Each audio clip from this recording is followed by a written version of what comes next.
মুরব্বী বসেন, আপনি ওখানে বসেন, আমি যে চেয়ারে বসছি ওই চেয়ারে বসেন, যান ওই চেয়ারে বসেন, ওখানে বসেন, এইখানে বসেন, এইখানে বসেন, বসেন। মুরব্বী আপনার নাম কি? এই আপনাদের এলাকার মানুষ, এনে এই এলাকার মানুষ চিনেন ওনাকে? আচ্ছা মুরব্বী আপনার নাম কি? শফিকুল ইসলাম। এইদিক শফিকুর রহমান। আচ্ছা, আপনি কবে গেছেন হজে না উমরায় গেছেন? আমি উমরায় গেছি 5 বছর আগে। 5-6 বছর উমরায় গেছেন। আচ্ছা, তো উমরাতে যখন গেছেন আপনি উমরা কোথায় করেছেন? উমরা মদিনায় করেছি। উমরা তো মদিনায়, আর উমরা তো মক্কায় করে। মক্কায়ও করছি, মদিনায় মদিনায় তো হযরত করে জিয়ারত করছি। হ্যাঁ, জিয়ারত করেছেন, নবী সাল্লাল্লাহু আলাইহি ওয়াসাল্লামের রওজা মুবারক জি, জিয়ারত জিয়ারত করেছেন। করেছি, জি। কিন্তু এই যে তাওয়াফ করেছেন, উমরা করেছেন কোথায়? কাবায় না? কাবায়। আচ্ছা, আপনারা সবাই শুনতে পাচ্ছেন আমার কথা? এবার মন দিয়ে কান দিয়ে শুনবেন, আমি ওনাকে একটা প্রশ্ন করব, দেখি উনি কি বলে। আচ্ছা মুরব্বী বলেন তো আমাকে, এই যে কাবায় আপনি গেছেন, আল্লাহর ঘর না ওটা? ওটা তো আল্লাহর ঘর। আচ্ছা, ওটার মালিক কে বলেন? আল্লাহ। কিসের মালিক? আল্লাহ।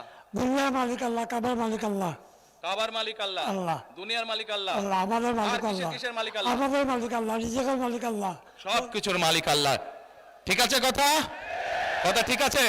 তার মানে এই দুনিয়া, এই যে সূর্য, এই যে চাঁদ উঠবে একটু পরে, চাঁদ সূর্য পৃথিবী যাই দেখি আমরা, সকল কিছুর মালিক কে? আল্লাহ রাব্বুল আলামিন হচ্ছে সকল কিছুর মালিক। আমরা কি দেখছি? আমরা দেখছি ওই যে একটা রাজনৈতিক দলের কথা বলেছি, যাদের ভূমিকা আমরা 50 বছর আগে দেখেছি। আমরা দেখছি এদের কিছু কিছু সদস্য আমাদের নিরীহ মা বোনদের বাসায় গিয়ে গিয়ে, মা বোনদের কাছে গিয়ে কিসের টিকিট বিক্রি করছে?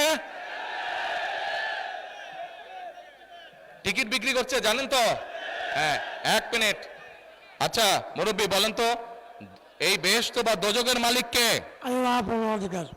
মুরব্বী বলেছে বেহেশত ও দোজখের মালিকও আল্লাহ তাআলা। আপনারা একমত? কারা একমত এটার সাথে হাত তুলেন, যারা যারা একমত এটার সাথে? সবাই একমত, আলহামদুলিল্লাহ, আলহামদুলিল্লাহ, আল্লাহু আকবার, আল্লাহু আকবার। এখন আমার প্রশ্নটা আপনাদের কাছে, যার মালিক একমাত্র আল্লাহ রাব্বুল আলামিন, সেটা দেওয়ার ক্ষমতা মানুষ কি রাখে? তাহলে যে মানুষ কে বলে বেহেশতের মালিক আল্লাহ তাআলা, দোজখের মালিক আল্লাহ তাআলা, কে কোথায় যাবে সেটা সিদ্ধান্ত একমাত্র আল্লাহ তাআলা নেবে। তাহলে যারা গিয়ে বলে যে তাদেরকে ভোট দিলে বেহেশতে যাবে, এটা কি হতে পারে? মুনাফিকি না, এটা রীতিমতন শিরকি আল্লাহর সাথে তারা তুলনা করছে।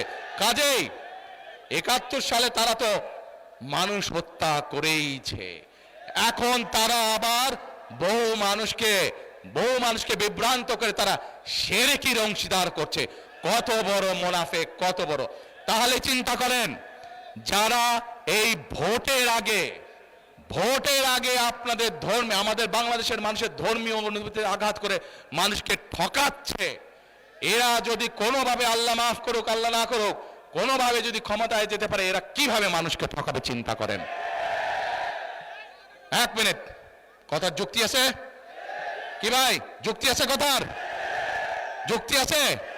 এই শিরকিওয়ালাদেরকে, যারা শিরকি করে, এদেরকে বর্জন করতে হবে, মানুষকে সচেতন করতে হবে।